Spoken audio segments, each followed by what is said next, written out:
dari umat Islam yang sangat penting.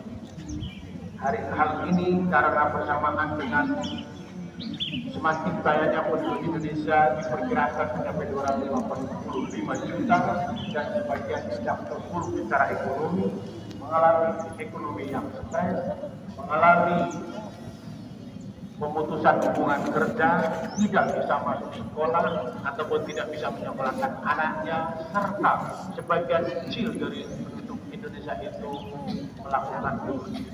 Hal itu tentu saja merupakan keprihatinan kita sebagai orang Islam yang setiap hari minimal menjalankan ibadah salat 5 waktu sehari malam, terus sholat sunnah yang jumlahnya bisa mencapai lebih dari 17 rakaat.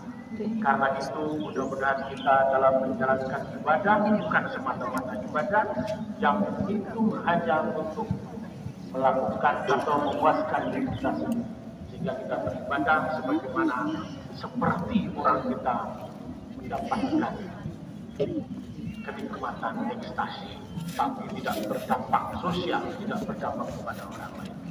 Saudara-saudara jamaah Idul Adha yang dirahmati Allah, apabila kita pilih di dalam banyak literatur, maka ibadah tidak pernah hanya berhubungan dengan hal yang sakral, tetapi ibadah itu selalu berhubungan dengan hal yang sosial. Ibadah itu selalu berhubungan dengan yang transendental, tapi ibadah juga berhubungan dengan hal yang profan. Salah seorang teolog menyatakan, yaitu William Willis, bahwa segala sesuatu yang hidup adalah sesuatu yang suci, alias hal yang ibadah. Tetapi yang suci itu tidak akan bermakna dengan baik apabila tidak berdampak secara sosial. Ibadah korban salah satu adalah merupakan ibadah yang harus berdampak secara sosial. Apalagi pada saat ini, di mana dunia penuh dengan tunggang langgang. Banyak orang sedang mencari pekerjaan, di samping juga banyak orang telah mengalami putus hubungan kerja. Banyak orang mengalami keterpurukan secara ekonomi, usaha kecil dan menengah disebabkan karena kuatnya para pengusaha besar kelas hiu dan kelas paus. Sebab itu usaha kecil dan menengah semakin banyak yang terpuruk. Oleh karenanya menjadi agak tidak relevan apabila kita beribadah tapi hanya memuaskan diri kita sendiri, tetapi tidak berdampak secara sosial. Agama senantiasa mengajarkan dua sisi, yaitu sisi kemanusiaan dan sisi kebijakan. Bagaimana dikatakan Al-Ghazali mengatakan bahwa dalam agama itu, dalam manusia itu ada dimensi kemanusiaan dan dimensi kebijakan. Dimensi kemanusiaan itu terkait dengan soal kebajikan, terkait dengan sisi kemanusiaan, terkait dengan amal saleh. Tetapi dimensi kebijakan itu terkait dengan hal kerakusan. Kerakusan di dalam meraih harta, kerakusan dalam meraih kekuasaan, serta kerakusan yang lain. Oleh karena itu, kata Imam Al-Ghazali, beliau mengatakan memang tidak mungkin umat manusia itu berada sebagaimana yang terjadi pada para malaikat karena tidak memiliki nafsu. Tapi kita harus berada dalam keseimbangan antara kemanusiaan dan kebijakan. Itulah ibadah yang bisa mengantarkan kita kepada hal yang sifatnya transcendental dan sekaligus sifatnya sosial. Dalam konteks itu, maka kita yang menyelenggarakan Idul Adha dan sekaligus kita menyelenggarakan penyembelihan hewan kurban. Maka sudah semestinya lah dengan melihat berbagai macam persoalan masyarakat, yaitu mengalami putus hubungan kerja, melakukan bunuh diri, putus sekolah, serta warga yang stres dikarenakan kita dalam kondisi ekonomi yang juga stres. Sebab itulah sebagaimana yang dikehendaki istihad pimpinan pusat Muhammadiyah, penyembelihan hewan kurban hendaknya tidak dihabiskan hanya sekedar untuk memenuhi makan daging kurban dalam waktu 1-2 hari kemudian, tapi akan lebih penting seandainya daging kurban itu kemudian diupayakan menjadi hal-hal yang produktif, sehingga pada tahun kemudian, pada tahun yang akan datang, orang yang saat ini hanya menerima daging kurban dalam waktu 1 hari 2 kali yang makan daging segar, maka tahun depan bisa menjalankan kepada penyembelihan hewan Dan karena itu tidak mungkin apabila tidak ada istihad untuk menjadikan ibadah penyembelihan kurban secara produktif. Apabila penyembelihan hewan kurban atau penyerahan hewan kurban sebagaimana selalu seperti sekarang ini, maka menurut pimpinan Pusat Muhammadiyah itu sebetulnya agak susah konvensional dan kebijakan zaman. Tentu saja sebagian tetap disembelih sebagai bagian dari simbol keagamaan tapi hal yang lebih penting adalah bagaimana ke depan agar pemilihan hewan kurban menjadi lebih produktif sehingga semakin banyak Jadi kamu ke dundur ke mau tujuh. kurban pada panitia.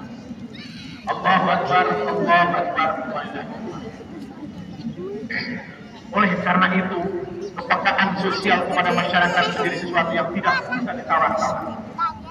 Manusia yang cinta harta, kata penulis tafsir Al-Azhari menyatakan bahwa mereka adalah orang-orang yang terjerat oleh nafsu keangkara-murkaan, hanya ingin mendapatkan kesenangan diri, hanya ingin mendapatkan semacam ekstasi diri, sementara orang lain dalam kesusahan.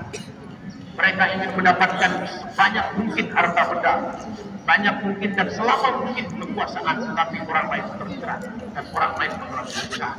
Itulah kata mereka orang-orang yang terpuruk dan hanya menjadi harta. Allahu Akbar, Allahu Akbar. Oleh sebab itulah kali ini kita membutuhkan manusia-manusia yang tulus di dalam jiwa, manusia-manusia yang tulus di dalam ibadah, serta manusia-manusia yang tulus di dalam menjalankan perintah atau perintah Allah. Apabila tulus dalam menjalankan perintah Allah dan Rasulnya, maka apapun yang diistihadkan atau apapun yang kita coba untuk melakukan revolusi ataupun refleksi atas Idul Adha dan penyembelihan kurban, tidak ada lagi akan terjadi satu cemooh, terjadi satu benci, hanya karena egoisme yang ada dalam diri kita. Sebab itulah saatnya kita berhenti menjadi manusia-manusia pencinta harta atas nama kesalehan, atas nama kebajikan demi siar agama, atas nama ingin menyebarkan keagamaan, tetapi sesungguhnya itu merupakan bagian dari pemujaan terhadap diri sendiri, bukan relaan atau relaan terhadap Allah Subhanahu wa Ta'ala. Allahu Akbar, Allahu Akbar. Ibadah kurban memang merupakan peristiwa yang sangat historik, suatu peristiwa yang kita ambil dari sejarah Ibrahim Ismail. Bagaimana di dalam Al-Quran di dalam surat As-Saffat ayat 102 diterangkan bahwa pada saat itu tatkala anak itu sampai pada umur dan sanggup berusaha untuk bersama Ibrahim dan berkata, wahai anakku, sesungguhnya aku melihat di dalam mimpi bahwa aku akan perintahkan menyembelih. Maka pikirkanlah apa yang mendapat wahai Ismail. Lalu Ismail menjawab, wahai bapakku, kerjakanlah apa yang diperintahkan oleh Allah kepadamu. Insyaallah kamu akan mendapatkan sebagai orang yang sabar. Itulah peristiwa kurban yang dilakukan Ibrahim bersama Ismail. Dan sekarang kita mengerti bagaimana supaya kita tulus dan ikhlas dalam menjalankan ibadah kurban. Sehingga apabila nanti kemudian hewan kurban yang telah kita berikan kepada manusia dijadikan sebagai salah satu upaya untuk lebih produktif, tidak perlu kita mati-mati dia kurban. Sebab itu ke depan mudah-mudahan umat Islam semakin makmur, semakin sejahtera, dan semakin banyak yang bisa mampu menjalankan pilihan hewan kurban, bukan sekedar mendapatkan daging segar dalam satu dua hari yang mungkin juga tidak mereka butuhkan karena sudah mengalami banyak penyakit di dalam dirinya. Allahu Akbar, Allahu Akbar. Segera saja saya akan mengakhiri khutbah ini. Tidak berlama-lama. Mari kita